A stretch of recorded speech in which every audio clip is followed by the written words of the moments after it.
double négation et en quoi est-ce une erreur? C'est ce que nous allons voir maintenant. Pour comprendre la double négation, il faut tout d'abord se souvenir qu'en français, on construit une phrase négative en encadrant le verbe conjugué par ne pas, ne que, ne guère, ne rien, etc. Par exemple, il n'est pas sûr de lui. Ici, le verbe est encadré par ne pas avec ne qui a subi l'élision. La double négation consiste à rajouter un nouvel élément de négation à cette première locution négative.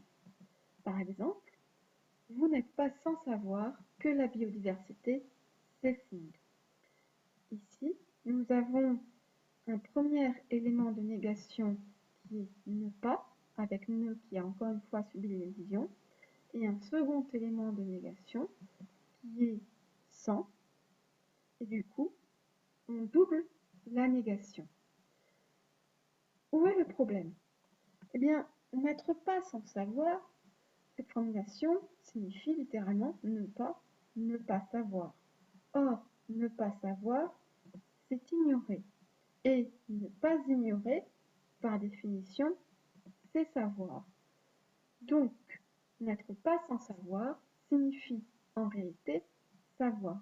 Il faut donc dire vous savez que la biodiversité s'effondre et non pas vous n'êtes pas sans savoir que la biodiversité s'effondre. Cette formulation est fautive. Prenons un autre exemple. On n'en est pas sûr. Ici, cette phrase est correctement écrite.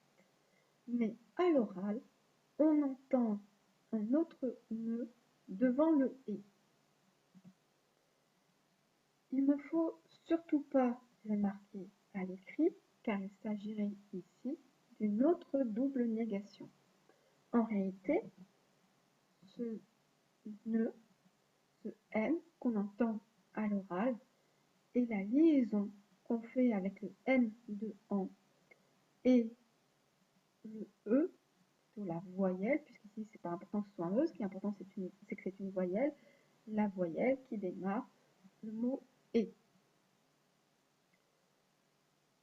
Pour se convaincre qu'il s'agit d'un nœud de liaison qui ne va donc pas figurer à l'écrit, il suffit de remplacer le on par nous et bien sûr de faire les changements appropriés. La phrase devient « nous n'en sommes pas sûrs ». Ici, la liaison disparaît. Or, s'il y avait besoin d'un nœud pour la négation, on entendrait toujours ce nœud. Il s'agissait bien donc d'une double négation qui était donc fautive. On n'en est pas sûr sans double négation. Voilà, j'espère que cette vidéo vous a appris des choses, qu'elle vous a aidé, qu'elle vous a plu. Si c'est le cas, n'hésitez pas à la liker, à la partager, à aller découvrir mon blog dont le lien se trouve dans la description de cette vidéo. Et moi, je vous dis à la semaine prochaine. Au revoir.